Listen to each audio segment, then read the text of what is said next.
हम हैदराबाद यूनिवर्सिटी के एक दलित छात्र की आत्महत्या की बात कर रहे हैं। जरूरी है कि हम ये जान लें कि पहले हुआ क्या था।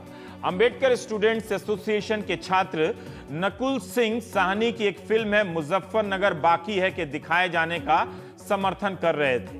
यह फिल्म दिल्ली विश्वविद्यालय में दिखाई जानी थी पिछले साल, जहां एबीवीपी ने विरोध किया। जैसे इस बार राम पर सेमिनार हो रहा था तो एनएसयूआई वालों ने विरोध किया। फिल्म दिखाने के समर्थन में अंबेडकर स्टूडेंट्स एसोसिएशन के छात्रों ने हैदराबाद यूनिवर्सिटी में विरोध प्रदर्शन किया।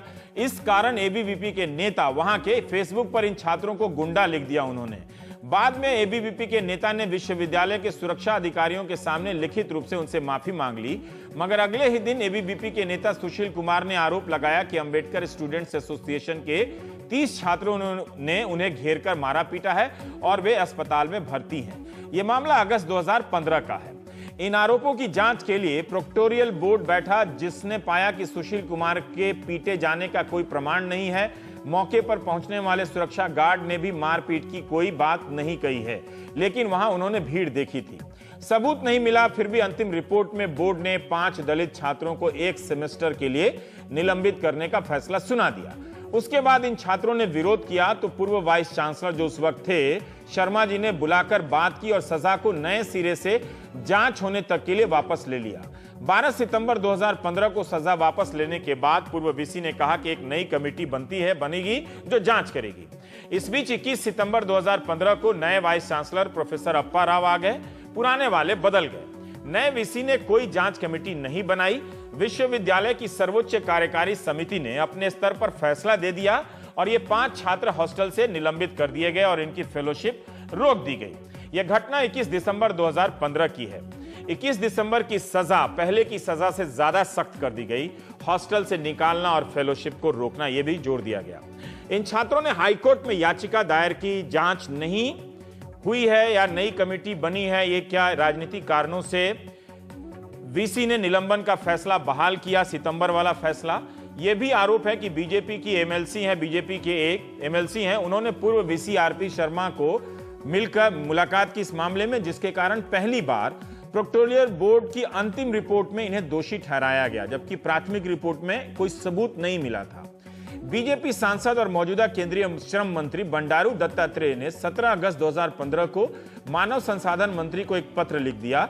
विश्वविद्यालय की घटना पर केंद्रीय मंत्री ने जो लिखा उसका सार इस तरह है कि पिछले कुछ दिनों से हैदराबाद यूनिवर्सिटी जातिवादी, अतिवादी और राष्ट्र विरोधी राजनीति का गढ़ बन गया है। जब याकूब मेमन को फांसी दी गई थी तो एक प्रमुख छात्र संगठन अंबेडकर स्टूडेंट्स एसोसिएशन ने फांसी के खिलाफ मार्च निकाला। जब एबीवीपी के नेता ने इसका विरोध किया तो उनके साथ मारपीट हुई और नतीजे में उन्हें अस्पताल में भर्ती कराया गया। दुखद बात है कि विश्वविद्यालय प्रशासन ऐसी चीजों को चुपचाप देखता रहा। मेरे लिखने का उद्देश्य यह है कि मैं हैदराबाद यूनिवर्सिटी में जो हो रहा है उससे आपको अवगत कराऊं। मुझे पूरी उम्मीद है कि आपके नेतृत्व में कैंपस में जो चीजें हो रही हैं उनके बेहतरी के लिए बदलेगी। छात्रों का कहना है कि इन राजनीतिक दबावों के कारण मारपीट और चोट के सबूत न होने के बाद भी उन्हें दोषी ठहराया गया और निलंबित किया गया।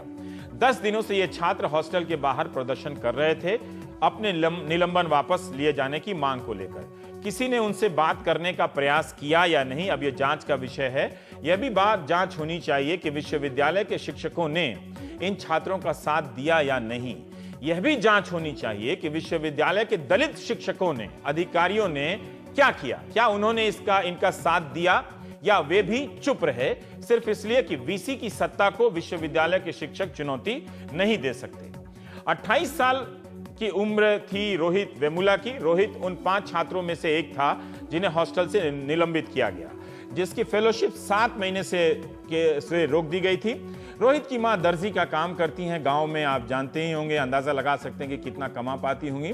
और उसका परिवार गुंटूर के गांव का रहने वाला है। बेहद गरीब परिवार से आने वाला छात्र रोहित पढ़ने लिखने में काफी अच्छा बताया गया है। रोहित ने रविवार को आत्महत्या कर ली। उसने हमारे आपके लिए एक पत्र लिखा है। इस पत्र को हम और आप कई तरह से पढ़ सकते हैं, पढ़ेंगे ही, लेकिन जरा सोचिए, अगस्त 2015 का मामला क्या 18 जनवरी 2016 तक नहीं सुलझाया जा सकता था? क्या यह ऐसा मामला था?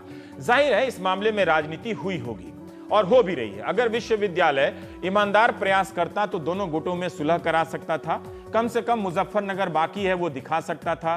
सरकार पारदर्शिता और लोकतंत्र में यकीन करती है तो उसे सरकारी चैनलों से भी दिखा सकती थी। जिस विश्वविद्यालय से ऐसे मामले नहीं सुलझ सकते, रोहित की खुदकुशी उसकी प्रशासनिक क्षमता और नीयत पर भी सवाल करती है। क्या इस मामले को लंबा खींचकर विश्वविद्यालय ने रोहित को वो सब कहने के लिए और करने के लिए मजबूर नहीं किया जो उसने इस चिट्ठी में लिखी है, जो उसने आत्महत्या की है जिसके कारण। गुड मॉर्निंग कहा है उसने आप सभी को इस चिट्ठी में, इसलिए सुनने के पहले थोड़ा जाग जाइए।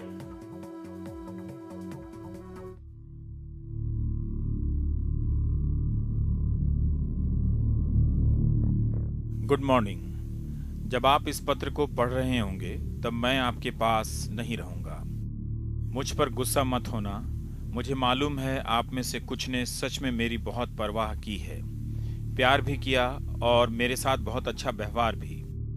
मुझे किसी से कोई शिकायत नहीं है, बल्कि मुझे तो खुद से ही दिक्कत होती थी।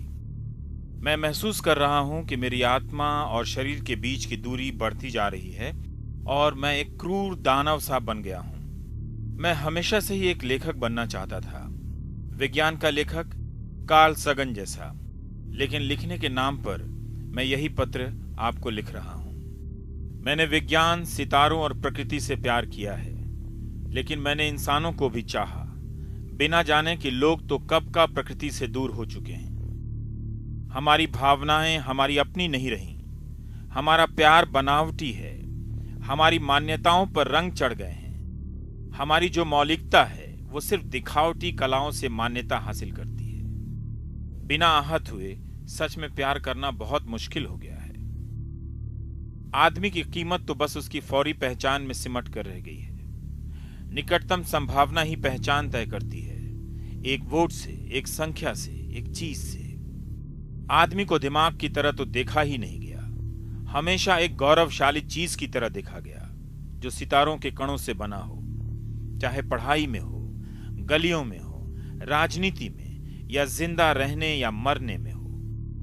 मैं ऐसा पत्र पहली दफा लिख रहा हूं, पहली बार एक अंतिम चिट्ठी। अगर मेरी बात का कोई तुक ना लगे तो माफ कर दीजिएगा। हो सकता है मैं शुरू से ही इस दुनिया को समझने में गलत रहा, प्यार, पीड़ा, जिंदगी और मौत को गलत ही समझा। इन्हें समझने की कोई जल्दी भी तो नहीं थी, लेकिन मैं हमेशा जल्दी में था, जीवन शुरू करने को बेताब। लेकिन कुछ लोगों के लिए तो जीवन ही अपने आप में अभिशाप है। मेरा पैदा होना ही जानलेवा दुर्घटना है। मैं बचपन के अपने अकेलेपन से कभी उबर नहीं सकता। एक ऐसा बच्चा जिसे उसके अतीत ने हमेशा उपेक्षा की। मैं इस वक्त आहत नहीं हूं, मैं उदास भी नहीं हूं, मैं बस खाली सा हो गया हूं, खुद से बेपरवाह। दयनीय है ऐसा हो जाना, और इसीलिए तो मैं ऐसा कर रहा हूं। मेरे जाने के बाद लोग मुझे कायर कह सकते हैं, स्वार्थी या बेवकूफ भी। मुझे कोई फर्क नहीं पड़ता कि मुझे क्या कहा जाएगा। मैं मरने के बाद की कहानियों में यकीन ही नहीं करता। भूत और आत्मा की कहानियों में मेरा कोई विश्वास नहीं। अगर वाकई में कुछ है और जिस पर मैं भरोसा करता हूं, तो बस इतना कि मैं सितारों तक सफर कर सकता हूं, मैं दूसरी दुनिया के बारे में जान सकता हूं। अगर आप जो ये पत्र पढ़ रहे हैं मेरे लिए कुछ कर सकते हैं तो मुझे 7 महीने की फेलोशिप मिलनी है, 1,75,000 रुपए। प्लीज देखिएगा कि ये पैसा मेरे परिवार को मिल जाए। मुझे राम जी को कुछ 40,000 रुपए देने हैं। उसने कभी वापस नहीं मांगे, लेकिन प्लीज इस पैसे से उसे दे दीजिएगा। मेरे अंतिम संस्कार को शांत ही रहने दीजिए। बस ये सोचिए कि मैं आया और चला गया। मेरे लिए आंसू मत बहाना। ये समझना कि मैं जिंदा रहने से ज्यादा मरकर खुश हूं। परछाइयों से सितारों तक। उमा अन्ना, माफ कीजिएगा, इस काम के लिए आपका कमरा यूज किया। ASA अंबेडकर स्टूडेंट्स एसोसिएशन परिवार, आप सबको निराश करने के लिए माफी। आपने मुझे बहुत प्यार किया। आपके अच्छे भविष्य के लिए दुआ करता हूं। एक आखिरी बार के लिए जय भीम। मैं औपचारिकताओं को लिखना भूल गया। अपने आप को मारने के मेरे इस काम के लिए कोई भी जिम्मेदार नहीं। यह करने के लिए मुझे किसी ने नहीं उकसाया, ना अपने कृत्यों से, ना अपने शब्दों से। यह मेरा निर्णय है और अकेला मैं ही इसके लिए जिम्मेदार हूं। मेरे दोस्तों और मेरे दुश्मनों को मेरे जाने के बाद इसके लिए परेशान मत कीजिएगा। रोहित वेमुला की चिट्ठी किसी को गुनाहगार नहीं मानती, लेकिन वो मर गया, सबको माफ भी कर दिया। लेकिन क्या वो इस बिना कुछ कहे मर गया? उसकी बातों को गौर से सुना होगा तो आप जान सकेंगे कि यह छात्र मरने से पहले हम सबको मार गया है। आदमी की कीमत तो बस उसकी फौरी पहचान में सिमट कर रह गई है। निकटतम संभावना ही पहचान तय करती है, एक वोट से, एक संख्या से, एक चीज से। आदमी को दिमाग की तरह तो देखा ही नहीं गया है। क्या ये सही नहीं है कि हम हर किसी को उसकी पहचान से देखने लगे हैं? उसे देखने के लिए, उसकी बातों को समझने से पहले हम उसकी पहचान खोजने लगे हैं। आदमी को दिमाग की तरह तो देखा ही नहीं गया। हम सोचने समझने वाले प्राणी तो रहे ही नहीं। अगर एएसए अंबेडकर स्टूडेंट्स एसोसिएशन के सदस्य याकूब मेमन की फांसी का विरोध करते हैं तो ये कैसे राष्ट्र विरोधी हो गया? केंद्रीय मंत्री बंडारू दत्तात्रेय को बताना चाहिए कि एएसए की कौन सी गतिविधि जातिवादी है। क्या भारत के लॉ कमीशन ने फांसी की सजा का विरोध नहीं किया है? वो लॉ कमीशन भी क्या राष्ट्र विरोधी है? जरूर फांसी का समर्थन करने वाले लोग भी होंगे, लेकिन बात इस हद तक क्यों चली गई या क्यों चली जाती है कि सबने एक दूसरे को सुनना समझना बंद कर दिया है? बात हो या दिमाग, सब पीछे रह गया है। यह एक बड़ा सवाल है, लेकिन पहले हम राजनीतिक प्रतिक्रिया देख लेते हैं कि बंडारू दत्तात्रेय से लेकर कांग्रेस तक ने इस मामले में आरोप से लेकर सफाई के बारे में क्या कहा है।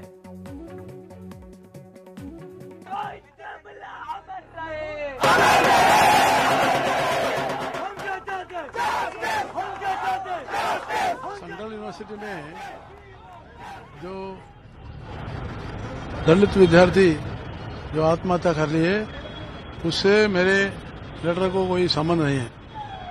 लेकिन जो यूनिवर्सिटी में जो शांति और अमन भंग करके anti social activities, anti national activities चल रहे थे और एबीवीपी कार्यकर्ताओं को बहुत मारकर पीट कर ये कर रहे थे, वो टाइम में उन्हें एबीवीपी लोग आकर एक रिप्रेजेंटेशन दिया। उसी रिप्रेजेंटेशन को मैंने मिनिस्ट्री को फॉरवर्ड किया।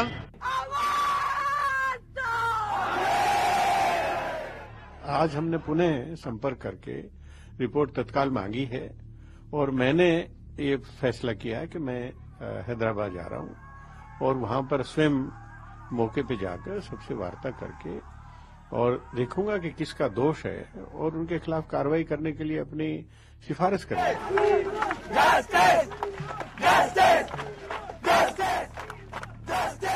मैं बस यही बोलना चाहूंगी, यही रिक्वेस्ट करना चाहूंगी both with Dattatreya ji and Smriti Irani ji कि आप इसको बिल्कुल राजनीति ना करें। आप एबीवीपी को सपोर्ट करेंगे तो करिए, पॉलिटिकल के तौर पे करिए, लेकिन यूनिवर्सिटी के पॉलिटिक्स में घुस के आप ऐसे काम ना कीजिए। और अभी 4 छात्र जो है अभी तक सस्पेंडेड है। मैं आपसे अपील करती हूँ, रिक्वेस्ट करती हूँ कि इन 4 छात्रों को प्लीज आप वापस ले लें। ये मेरा स्मृति जी से हम्बल रिक्वेस्ट है।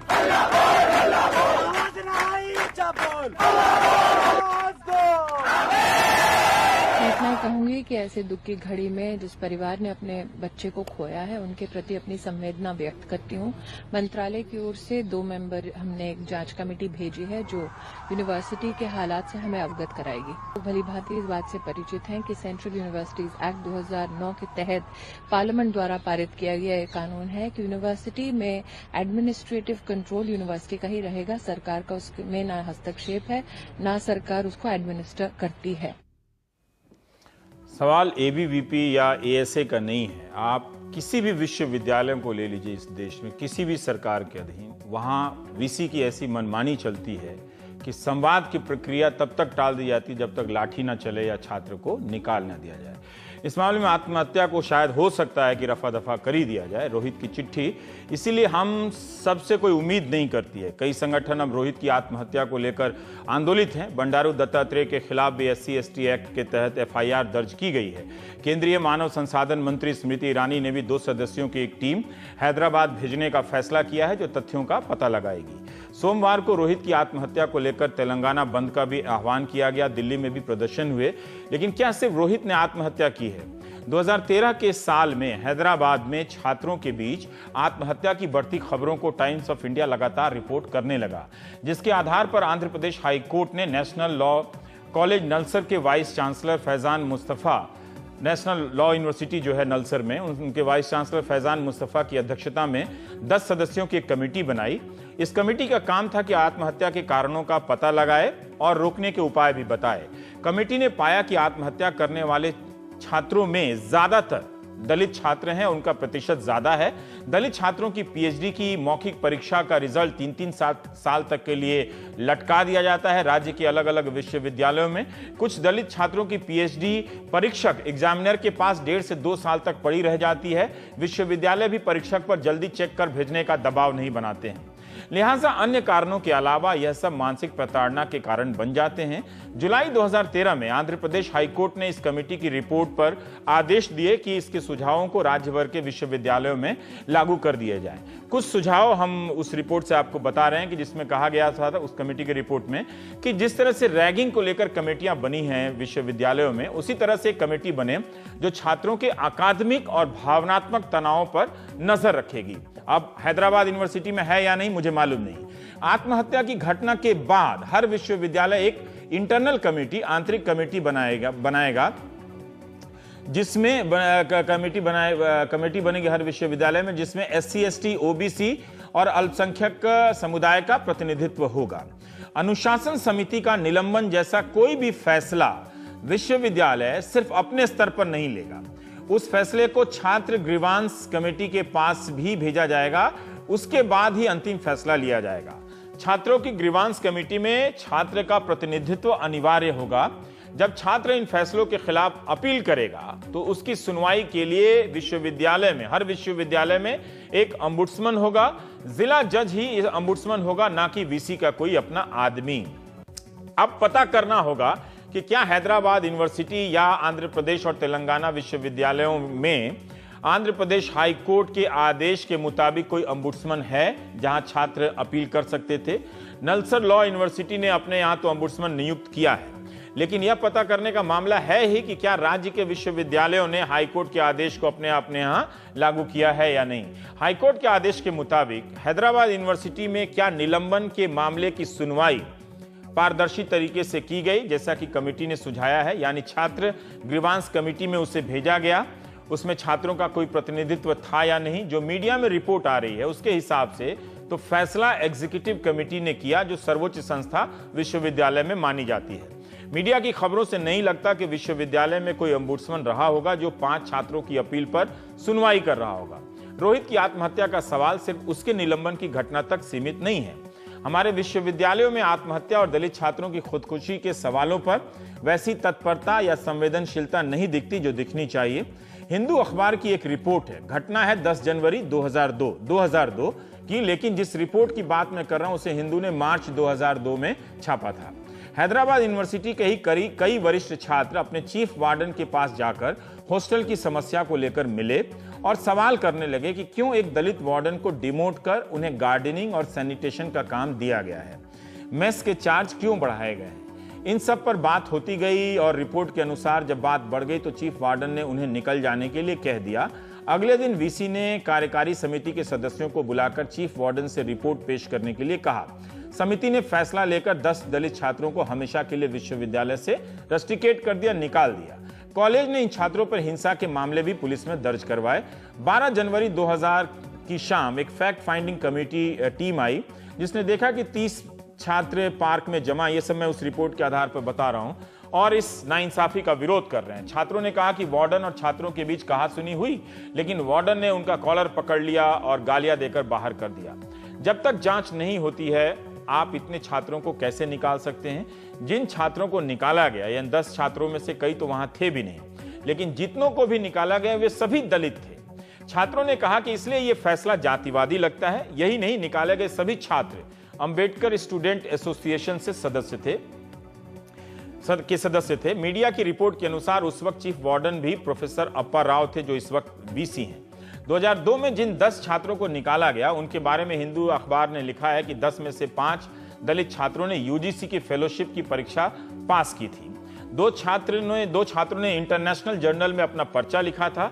एक छात्र अपने कॉलेज में, स्नातक कॉलेज में जहां से उसने BA किया था, वहां वो प्रथम स्थान पाया था उसने। और सभी 10 छात्र खेतिहर मजदूर, गरीब खेतिहर मजदूर के बच्चे थे। इतनी गरीबी से गुजर कर आए इन दलित छात्रों के अकादमिक पृष्ठभूमि पर हिंदू अखबार ने भी कोई सवाल नहीं किया है।